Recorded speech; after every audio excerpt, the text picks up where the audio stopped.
सद्गुरु महाराज की जय। एक बार हम सब लोग बुलंद स्वर में महापुरुषों का जय जयकार करें ताकि हम सब लोगों की अंतःकरण पवित्र हो जाए। श्री सद्गुरु महाराज की जय। बंदो माता जनकवती जिसने मैं ही को जन्म दिया,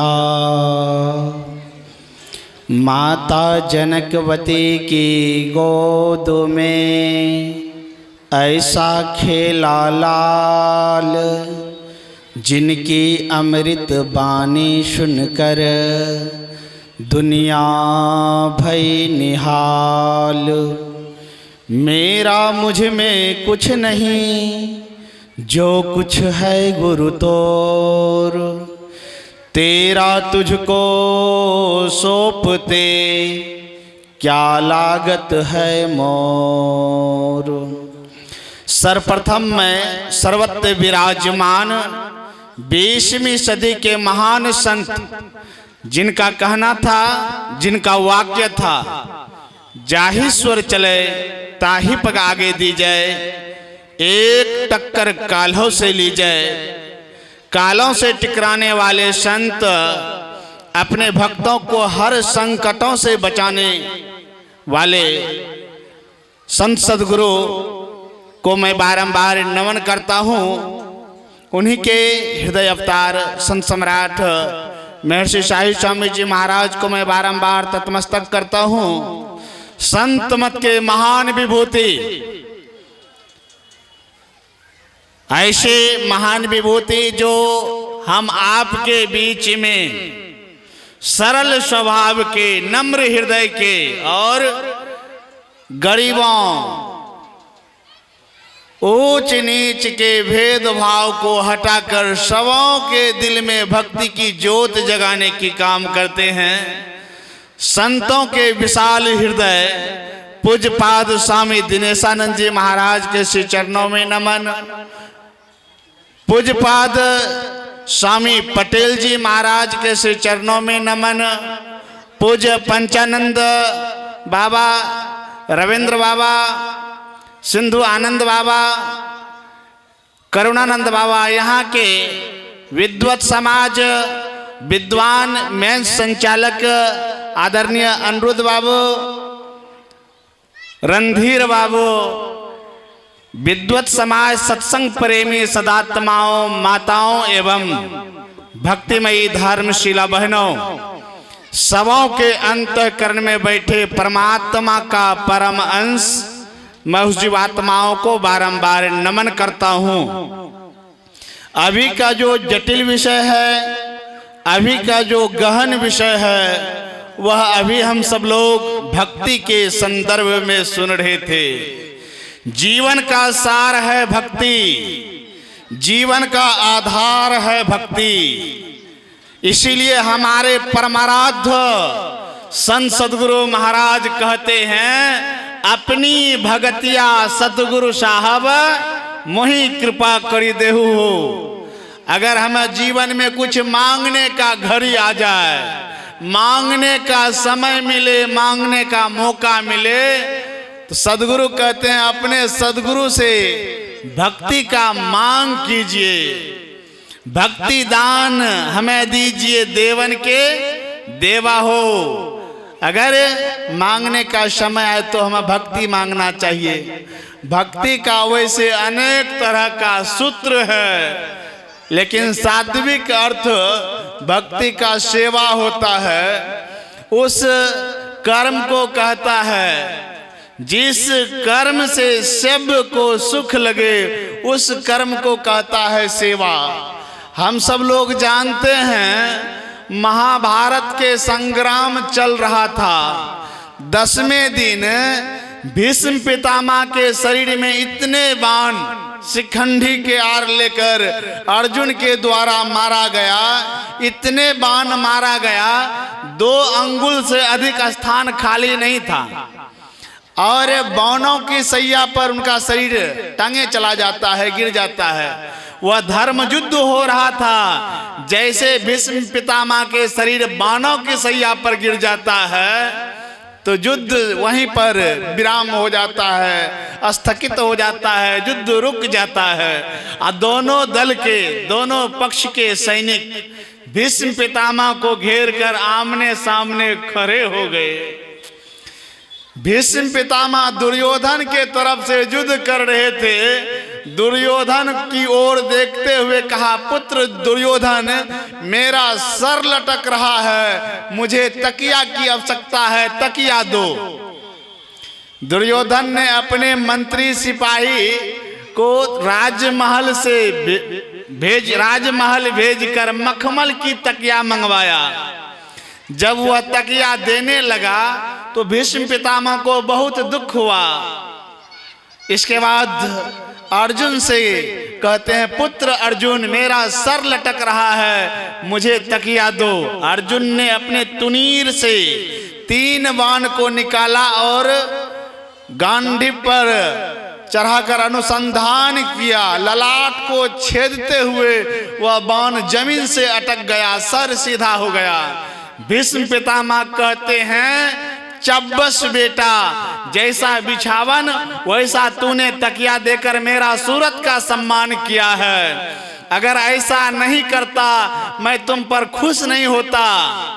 तूने जैसा बिछावन वैसा तकिया देकर मेरा सूरत का सम्मान किया, मैं तुम्हें आशीर्वाद करता हूं, इस संग्राम में तुम्हारा विजयी होगा। कहने का भाव था, इस कर्म से भीष्म पितामह को सुख पहुंचा। तो हमें परमात्मा का भक्ति करना है। परमात्मा किस चीज से खुश होगा, परमात्मा चाहता क्या है, परमात्मा का हम भक्ति कैसे करें। आर्य समाज के एक महापुरुष हुए, उन्होंने कहते हैं, अजब हैरान हूं भगवन, तुझे कैसे रिझाऊं मैं, न कोई वस्तु ऐसी जिसे सेवा में लाऊं मैं। करूं किस तोर आवाहन कि तू मौजूद हो हर जगह, निरादर है बुलाने में, अगर घंटी बजाऊं मैं, लगाऊं भोग का तुझको, ये भी अपमान करना है। जो सब जग को खिलाता है उसे कैसे खिलाऊं मैं। परमात्मा का भक्ति हम कैसे करें। इस पंक्ति में है खंडन, लेकिन बात है दरअसल पते की। कहते हैं, अजब हैरान हूं भगवान, तुझे कैसे रिझाऊं मैं। हे भगवान, मैं हैरियत में पड़ गया, हैरान हूं, तुझे कैसे रिझाऊं। न कोई वस्तु ऐसी जिसे सेवा में लाऊं मैं। संसार में ऐसा कोई वस्तु ही नहीं है जो परमात्मा की सेवा में मैं लगा सकूं। संसार की जितने भी पदार्थ है, जितने भी वस्तु है, वह परमात्मा का उत्पन्न किया हुआ है। परमात्मा का उत्पन्न क्या वस्तु परमात्मा के ऊपर चढ़ाकर क्या परमात्मा को हम खुश कर सकेंगे। न कोई वस्तु ऐसी जिसे सेवा में लाऊं मैं। करूं किस तोर आवाहन की तू मौजूद हो हर जगह। कहते हैं, परमात्मा, हे ईश्वर, आपका किस तरह से मैं पुकार करूं, आवाहन करूं, जो आप हर जगह मौजूद होइएगा। श्रुति पुराण सतग्रंथ कहते हैं, वह परमात्मा तो हर जगह है ही है। वह परमात्मा जर्रे जर्रे में है। अगर वह परमात्मा कण कण में है, जर्रे जर्रे में है, तो परमात्मा दिखता क्यों नहीं है। चाम चश्मा सो नजरों ना आवे, इस आंख से परमात्मा दिखने वाला नहीं है। अगर परमात्मा को देखना चाहते हैं, खोजो रूह की नैना, जो दीक्षा के समय में बहुत सरल ढंग से पूज्य बाबा पूज्य स्वामी दिनेशानंद जी महाराज आज भी बहुत भक्तों को दीक्षा देने की कृपा किए, समझाने की कृपा किए। तो दीक्षा के समय में वह परमात्मा को देखने की दिशा निर्देश बताया जाता है। लगाऊं भोग का तुझको, ये भी अपमान करना है। अगर परमात्मा को भोग लगाकर खुश करना चाहते, यह भी अपमान करना है।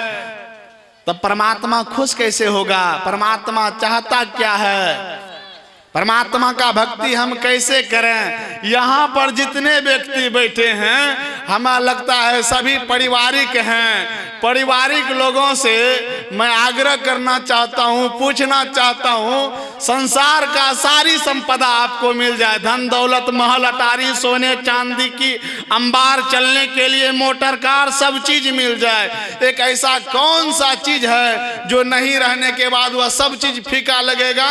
पारिवारिक लोगों के लिए मैंने पूछा था, उधर से यही उत्तर आएगा। सब चीज हो जाए, अगर पुत्र नहीं हो तो वह सब फीका लगेगा। यह किस काम का, इसको कौन भोगेगा? साधु सन्यासी के ऊपर बात लागू नहीं होगा।